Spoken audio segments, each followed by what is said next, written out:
the surplus when it comes to capitalism, how in the end they are undervaluing workers, and that surplus goes back into advertising, goes back into buying more products, so that they can exploit more workers, so that they can buy more products, so they can advertise to you. And it's a vicious cycle that goes upward through Wall Street and trickles down to us, which is why we are being paid pennies on the dollars for our work. What's up, folks?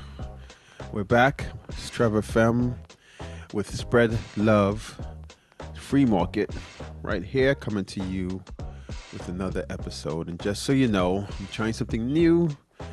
And actually, confession, I did a big time rookie mistake where let me not record with the headphones. I know how to do it. I don't know what I'm doing. Everything is all set up. But of course, everything wasn't all set up. And I just recorded the same episode that I'm going to record right now, 45 minutes long. Went to listen to the audio, and my mic was not plugged in. Of course, the one time I decided not to use the headphones because I just want to wing it. The mic's not plugged in. So, rookie mistake. I got my headphones on, mic's plugged in. Hopefully everything goes smoothly. But I am coming off of another shift, another change in the format. I've done about 30 plus episodes. I was just talking to a fellow podcaster and telling her that out of the 30 plus podcasts that I've recorded since November or so, that I have, as you can see, two. This will be the third one that I've published. The rest I published at some point. And because things change, and podcasting is tough, and it takes a while to find your voice. I think I'm finally getting to a point where hopefully, every time I make a change, I think I'm finding the voice. So, but this time it's coinciding with finding the messaging in the platform Spread Love Free Market, and hopefully the two come together and create something beautiful. So I'm trying something. The format that I'm trying that's a little bit different is, initially when I started back last year, that it was completely unscripted. It was all impromptu. And then I evolved to having it where it was completely scripted, the complete opposite. But that took so much time to script, and making podcasting easier to publish and to record and to edit is really a key for me. I mean, I'm a notorious prolific editor, but even for me, it's like, man, do I want to do this? So I'm trying something new, and basically what that new format is sort of a recap of the social media posts that I've done over the course of the week. I realized that I put so much effort into those posts, so much design work and so much thought, and it's a culmination of months and months and years of ideas. And I said, why not just reuse that as an outline for the podcast? So here we are. That's what we're going to do. Hopefully it goes smooth. Wish me luck. And here we go. So we're going to start with one of the posts that I did this week. It was a question. And the question was, how are you able to provide all of your products for free for the Spread Love Free Market? And I answered that question with a question. And the question that I asked you, which was me, I was asking myself the question. The question I asked myself was, how are you able to watch some television channels for free? And basically, it's the same model. Your attention has value, and that attention allows us to provide the products for free because there are people who want to connect with you who will pay for that attention, especially when you're talking about hard to reach demographics. For example, the black and brown audience, some of them, I won't say many of them, but some of them may not be as technically savvy in terms of well, not just black and brown, but elderly people of who were involved in media way before the internet really caught on. And these are some of our audience. They free shop and they come to our location every Sunday, by the way, at the Spring Hill SDA parking lot near the trailers. They come there and we are able to engage them. Every time they place a free order, the email has a flyer that engages them with a local business. And that's the model. That's how television works. That's how radio works. That's how Facebook, Google, that's how they all work. The difference with us is that we are shifting the flow of wealth through the community. We're supporting local businesses and we are using that surplus. Because when you think about capitalism, and we'll go into this when we get more into this episode. When you think about capitalism, and again, I don't like to use labels. I've always said that because it pigeonholes you. But for this point, I think it's apropos. And apropos, is that how you work it? Apropos. I think that's how Stephen Smith says that a lot. Stephen A. Smith.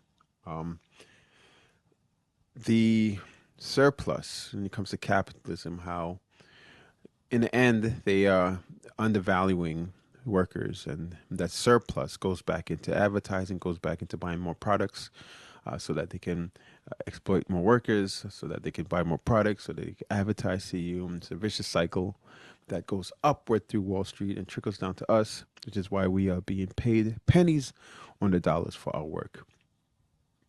What we're doing at Spread Love Free Market is we are shifting and changing the flow of wealth through the community. So that surplus, in some estimates, put it at 2-to-1, whereas we, if we were to make this bottle as a plant, working on the floor of a plant, bottling these or whatever it is that people do on the floor of plants, that you really only need to work 20 hours to get this done. That other 20 hours is surplus, and that surplus is reinvested into growing the beast. That capitalism is about self-growth, perpetuating growth, growth for growth's sake. Growth for growth's sake. What we are doing is we are taking that surplus and putting a value on a commodity that we all have, which is time. And that time also equates to attention. And we take that attention, and the one thing in the equation of capitalism that they don't value is your time. They do, but they don't only if it benefits them, but we are doing it for the benefit of the community. So when you make a free order, that 40 hours, that extra 20 hours that you put into this product, that's a buy one, get one free. You get this free. You order it on Spread Love Free Market. And with that order, you get a confirmation email that promotes, let's say, another local product, author that's doing well, sustainable. Jared Diamond, by the way, you should get this, Guns, Germs, and Steel. It's a really great book. And you, now Jared, he's a local, sustainable author with a great message. And he puts his book on that confirmation email as a flyer or something that you could support. And now that what the flow goes down through the community, and now the bigger businesses, if they want to be involved in this loop of wealth that is circulating within the community, then they take that surplus that they have now, instead of investing it in another big tech, Facebook or Google, they invest it in a community-based model like Spread Love Free Market. And through that investment, we are able to purchase this. So that's how it works. Full circle. That surplus goes to getting the free products for you. You value your time, knowing your value. And that value is leveraged against the capitalist beast. And they pay a premium for your attention. So I want to go a little bit more into that in a little bit more detail. And I want to read something that I posted this week. The title was Compelling, Practical, Radical. CPR, which is a acronym that I used in my days at McCarran Park activist group in Brooklyn that launched in the summer of 2020, the summer of activism. And it describes as this, and I'll read it: compelling, practical, radical.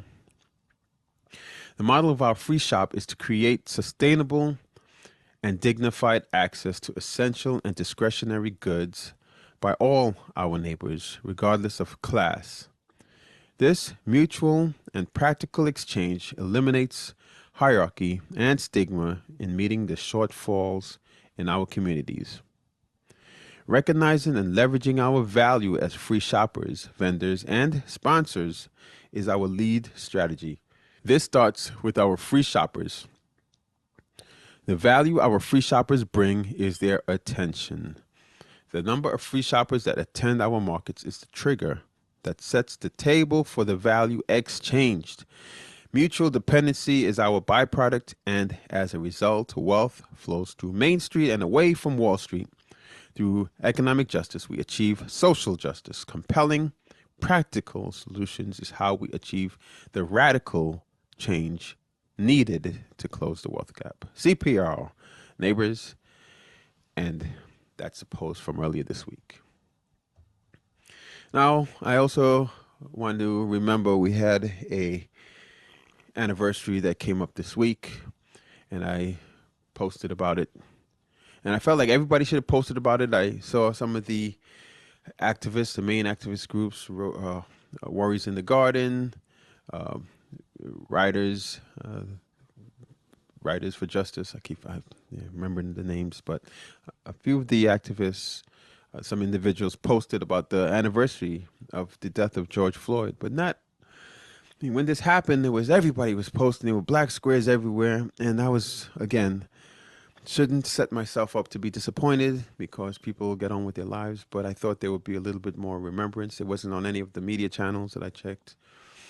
And I'm like, wow, there's a saying that the few activists, it's the few of us that will keep the activism going when everybody else has gotten back to their lives. So I posted something, and it's titled, George Floyd Lives in Me. On this day, May 25th, 2020, we lost our brother, George Floyd. From this injustice and unimaginable brutality, a generation of activists found each other. I found my activist family at McCarran Park. And in that space, I set out on a solemn pursuit for economic justice through Freedom Market, which is now called Spread Love Free Market.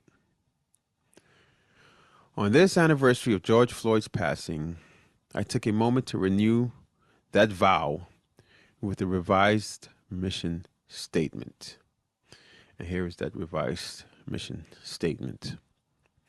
The Spread Love Free Market model aims to shift the flow of wealth away from Wall Street and towards Main Street with the purpose of empowering local and BIPOC businesses.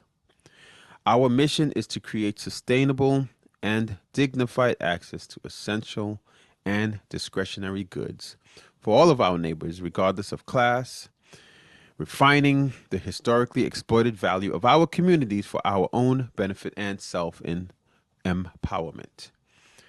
And the key there is that we are shifting the flow. We want to create a sustainable and dignified access, meaning with some, it's just a nature of the beast, which is that charity is often, it is actually trickle down in many aspects. Philanthropy is it's a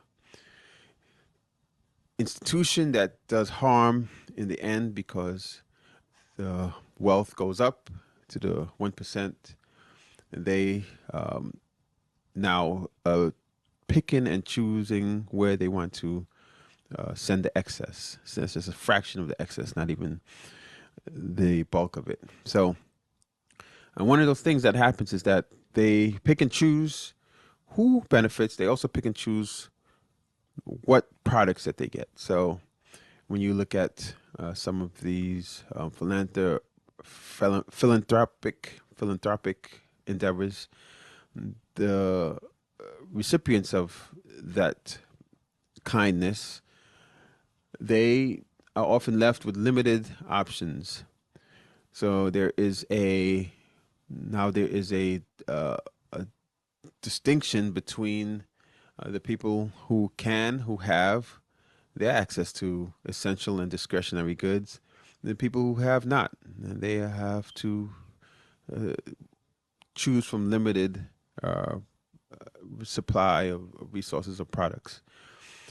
And what we're doing here is allowing dignified access. So, spread love free market is the goal is to have it be at least as advanced, as modern, as efficient as any commercial platform, and to have similar in the terms of the range of products that the neighbors can get. And it's not just for the people who have not, but for everyone.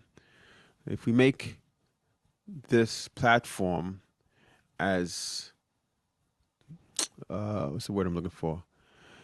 That has a variety of goods and products that any other platform has, then we should all use it.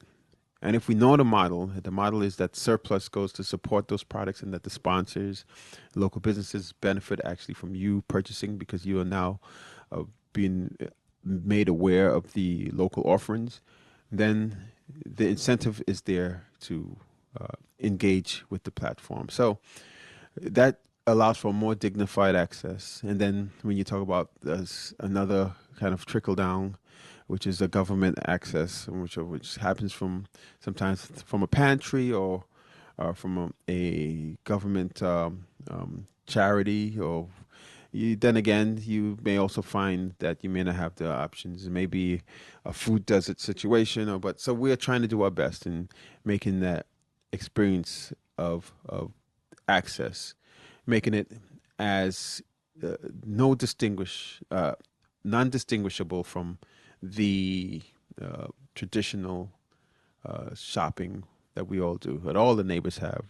We want to have no class distinction, and that's the goal. So that mission statement, it took, this is 3 years of tweaking and thousands of experimenting and thousands of dollars of trial and error that kind of encapsulated, and it's kind of coming to um, a, a, a it's kind of crystallizing into a more efficient, succinct idea, and this is what the mission statement represents. This latest version of the mission statement.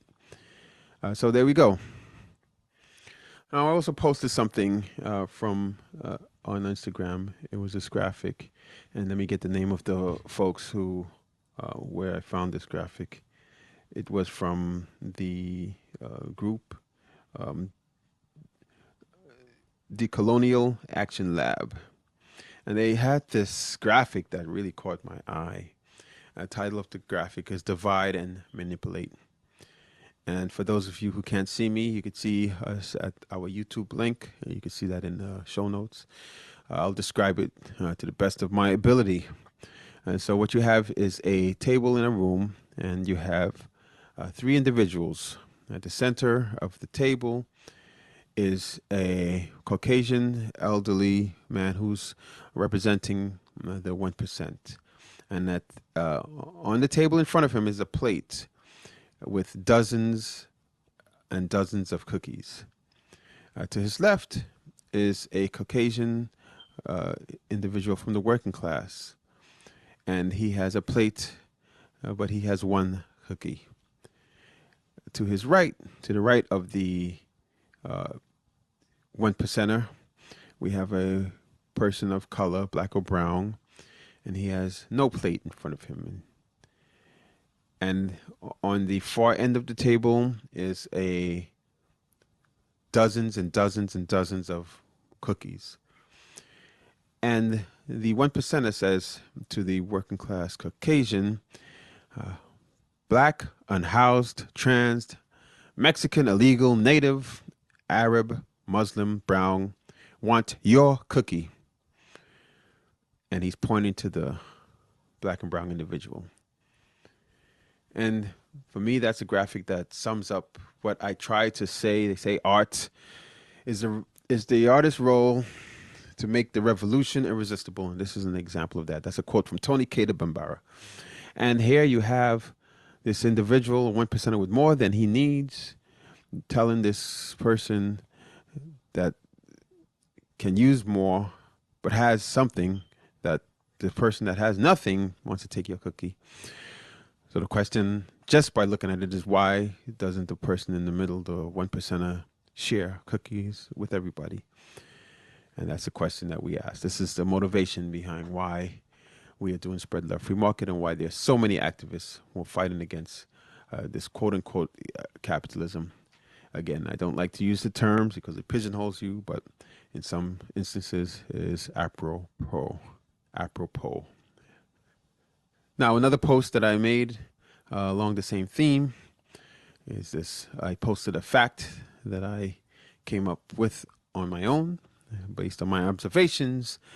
And the fact is, America taught its children to see race in the name of economic prosperity for the 1%.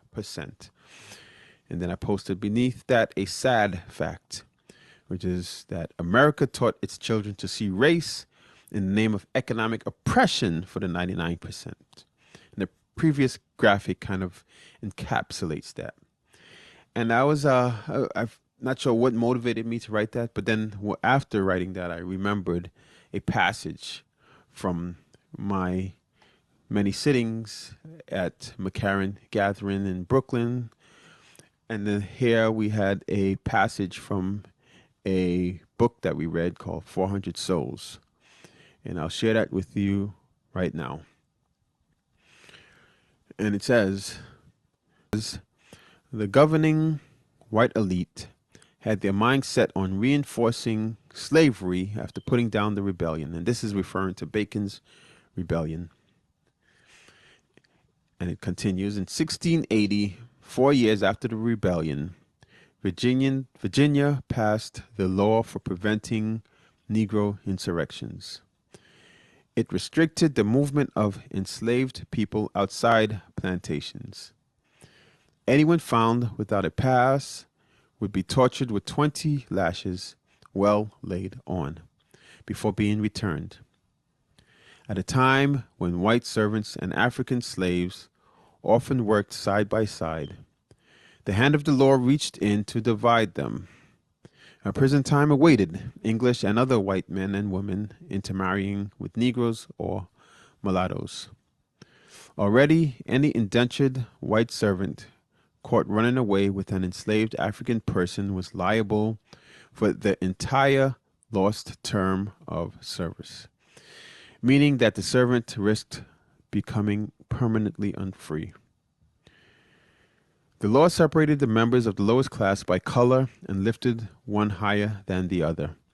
The goal, as it has been ever since, was to offer just enough racial privileges for white workers to identify with their color instead of their class. And that's a passage from 400 Souls in the section Bacon's Rebellion, 1674 to 1679. Check it out. Now, I also want to share a podcast that I was listening to this week. It's just a little bit of background about before I share it. So my background in terms of economic justice is one from experience, is one from observation, so it went from listening to pundits and economists and using my own moral compass to kind of deduce what's right from wrong, what's equal, what do unto others as you would have them do unto you. Basically, the golden rule. And in the last 3 years, that has accelerated.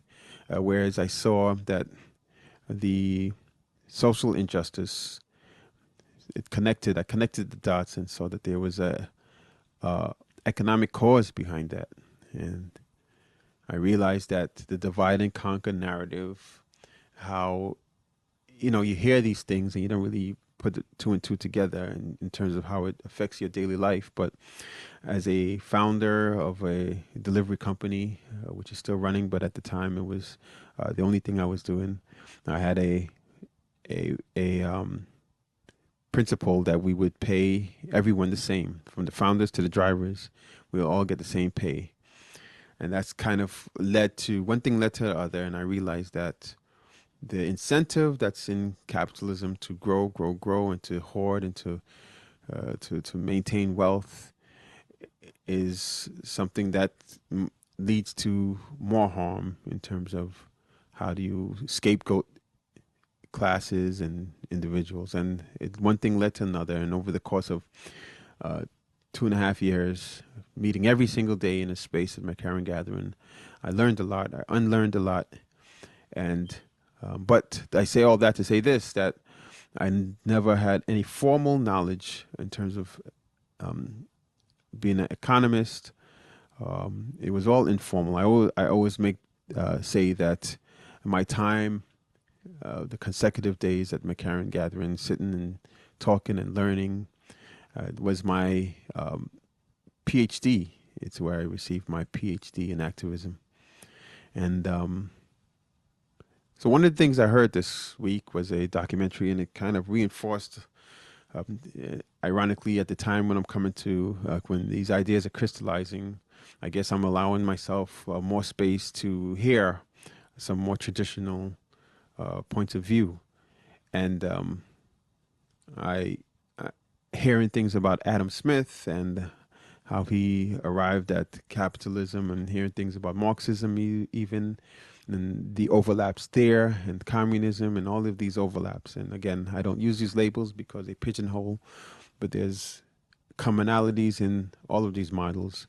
But to see how they arrived at some of the same conclusions I arrived at with just my observation, experience, and learning and unlearning was eye-opening. So here's one of the podcasts. It was a podcast called Upstream, and I want to share something with you.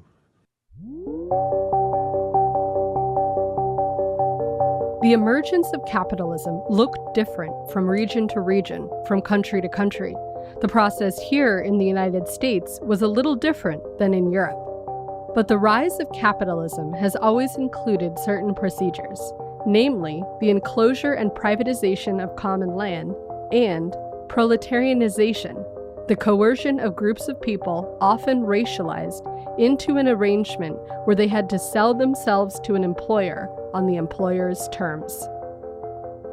This loss of autonomy and the coercion of the mass of people into wage labor is something that we now simply take for granted. But it's important to remember that people fought, often to the death, to avoid this fate in the early days of capitalism. They legitimately saw it as a form of slavery, hence the term wage slave. But as wage slavery was becoming the dominant socioeconomic relationship in the United States for most people, Africans and African descendants, along with many indigenous communities, were being forced into a much more horrific form of slavery, chattel slavery, which itself was an integral element in the capitalist project. We cannot separate this form of slavery from capitalism either. They exist to support and uphold one another in very fundamental ways. And even when slavery was officially abolished in the United States, African Americans were still subjected to forms of enslavement by other names.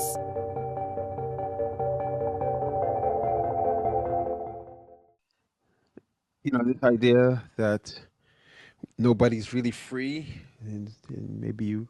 There's another book, Some of Us by Heather McGhee, where she argues that we are all in this together, and that if we realized that it's not a race, color thing, but it's a class thing, that we can empower our march to justice, energize our march to justice. So hearing that you know the machine that is big capitalism that it's designed in a way that it's supposed to maximize profits. Of course, we know that, maximize shareholder value, but to hear how it devalues at the same time is something that I found how that fits into the equation that we are doing with spread love free market, and how we need to know our value. And knowing our value, we assign value based on time. We all have equal value because we are all here. Our attention is time. And that's the thing they leave out of the equation of capitalism. They maximize work and output, and they exploit that. And they take the surplus and they give it back to us, pennies on the dollar, or trickle down, or however you want to describe it.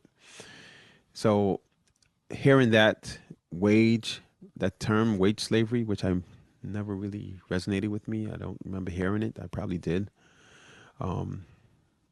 It's like, wow, okay, yeah, that's interesting. And I think that's those teachings, I think, came from Karl Marx, which is like, wow, I never read about Karl Marx. I don't know. I guess people would reference him, and I will not really know what it is he was represented. But I heard this, and I'm like, wow, there's a lot of similarities there. I'm not, again, I don't use the labels, and there's a distinction, I think, just in what I've learned, and I really dug deep this past few days, and to the parts that I would say that where we differ is that he believes there needs to be a violent revolution, and that you have to, and that work is a thing that's being exploited. And I think, at least initially, I believe that no, this theory of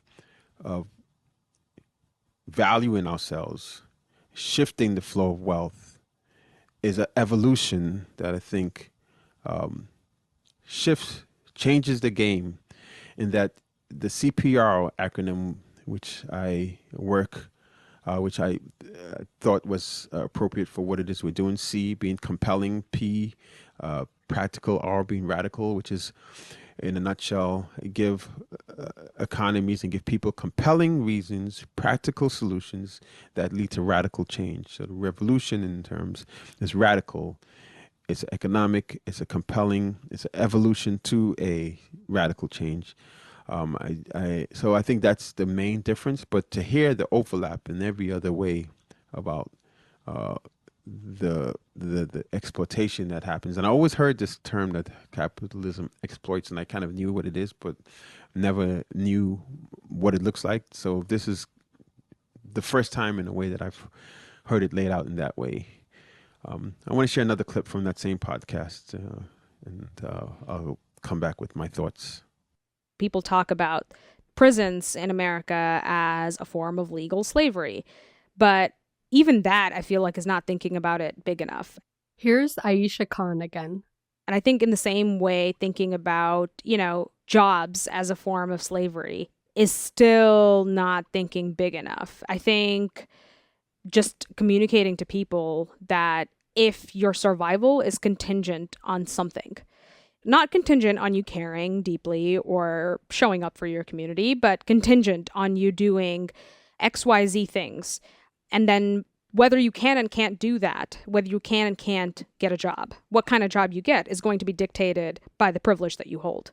Late stage capitalism does a really good job of making it very difficult for us to see that we're enslaved, making it very difficult for us to even identify who our oppressor is, because we don't have someone coming to our door, putting a gun to our head very viscerally and forcing us to work, right? It might be more obvious with prisons, for example, the prison industrial complex, right? Someone is incarcerated and they're forced to work with little to no wages. Okay, but I actually think it's worse when you don't realize that's what's happening to you, but it's just made a lot more palatable so you don't see it. So when someone doesn't come to your door, but since the day you've been born, they socialize you, they normalize you not being free, they normalize you not having the right to live, they normalize you having to constantly prove yourself because you have zero worth and value unless you generate profit for someone else, then you're going to do it to yourself. So for the longest time, me and many people almost all people on this planet will willingly say, you know what, I chose this job. I chose to have this career path. I chose to be here. So I'm going to point a gun at my own head and self-optimize, be more self-productive, self-inflict, self-discipline. And that is what capitalism is in the form that it takes today. And I think that's a lot more insidious in being still slavery, but we just don't see the slave master actively lashing at us. And that's almost worse because we don't know where our pain is coming from. So it takes a lot more, I think, to get to the bottom of that type of pain and that type of suffering, because covert violence is a lot harder to point out than overt violence. And that was from Upstream. The Myth of Freedom Under Capitalism is the subtitle. And yeah, that really resonated, wage slavery. And what resonated also was this idea that we have been so conditioned, it's been so normalized. And I've been seeing that, and I think she alludes to how we kind of know something is wrong, but we don't know what it is. It's kind of like that scene from The Matrix, where you got to take, you know, something is wrong, and you don't know what it is. You want to take the red pill or the green pill. I am butchering it and paraphrasing it, but you get the idea. But yeah, that's this idea that we kind of, this has been all normalized. That, and I've been trying to make myself as aware of my harmful capitalistic tendencies. And I think my first Freedom Market Friday at McCarran Gathering, we had our first initial meeting was, what are your harmful capitalistic tendencies? And that was the first one we did. And mine was over competitiveness. You know, I'm competitive to a fault. I've got the proverbial chip on my shoulder. I'm fueled by competition. I'm fueled by people saying no. I'm fueled by people who attempt to slight me. I take it and I use it to motivate me, and it feels good, and I've curtailed it a lot. I would say 10% as competitive as I used to be. It was really bad, but I still, you know, it's a lifetime of being that way, playing sports, and you know, you play in the parks in New York City, the playgrounds, and you gotta have the dog in you, and and just being, I guess, alive. Anybody who was in this world has to encounter competitiveness on some level, and it's harm. It does harm. But there's so much more that I would love to. I would like to share. I'll probably use some more clips in the future episodes and discuss them because it's very insightful. But the one thing that I got out of this is that we should know our value, because that's the first thing. That's where it starts. So if you don't know our value, when you're exploited, you won't know you're being exploited. It's the one thing to not have a choice, to be so, to have capitalism so ingrained that you can't escape it. You are penalized if you try to operate outside of it. But at least if you know it's happening, then you may be able to identify ways in which you can minimize the pain, or in what it is that we're trying to do is to completely reverse the harm that's being done.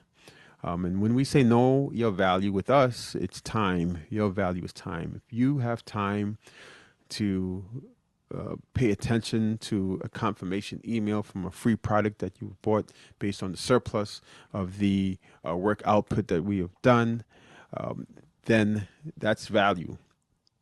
And we want to have big capitalism pay for that value, where value wasn't in the equation before because they want to maximize their profit. So why would they value your time?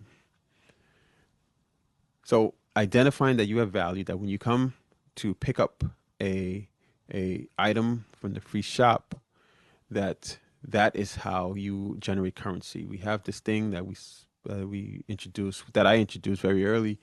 I think in my first speech before we had our first Friday Freedom Market, and I spoke about refined versus unrefined value. The unrefined value is the value like time or like charisma or or being helpful, information, all of these unrefined assets that we have, but we don't know how to refine it, so it just exists.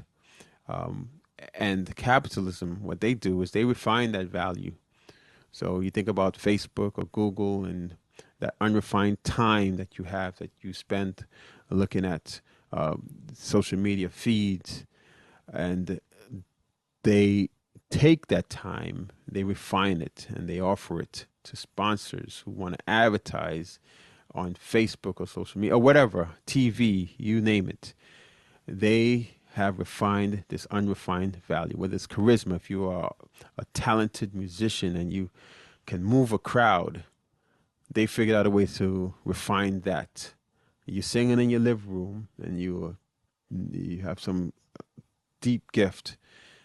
They created models in the past that will sign you to a deal and monetize that value. They refined it. And that happens in every industry, from slavery, where they refine our work output, our raw energy and power, and took it and refined it into building basically the industry that is the United States of America. So I say that to say this: know your value, know where that value is going, find the models that support that value in a sustainable way.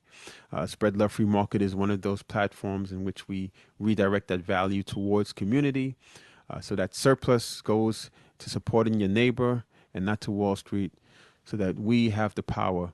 Once you let the power go up to Wall Street, then you're giving away your power. And that's exactly what's been happening for the last 500 years. Yeah, there you go. So before we go, I want to talk about another podcast that I want to kind of investigate and talk about and share clips with you. I'll share a little bit, a short one right now. And it's called Before Economics.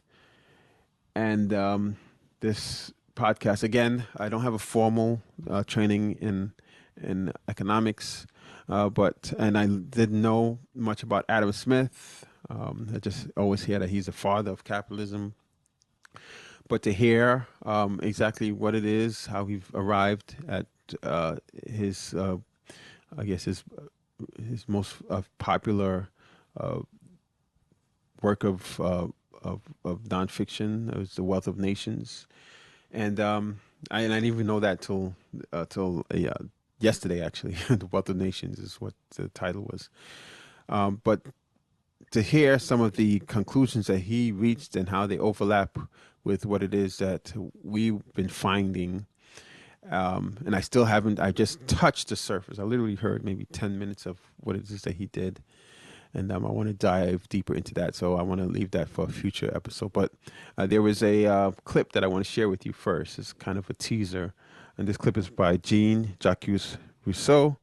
And he talks about the individual versus the collective, and why, and the nature, the natural kind of incentives behind humanity. And anyway, before I butcher it, I'll play it for you and you can judge, and we'll come back to it afterwards.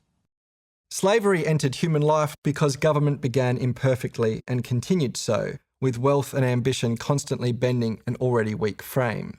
In fact, sovereign power was first created by the rich to protect their property. In contrast to John Locke, who was prepared to treat government as a natural outgrowth of our rational sociability, Rousseau placed the fears of the rich for their property at the foundation of government.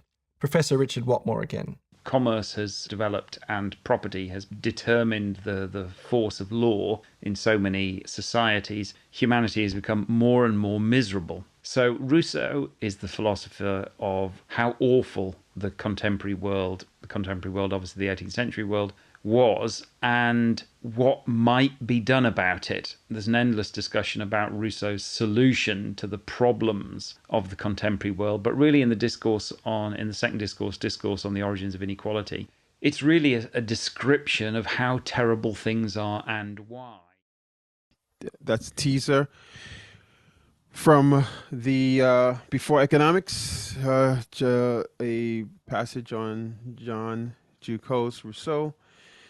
And the origins of inequality was one of the topics that covered there. And yeah, you should give that a listen. I want to probably circle back to this in a future podcast.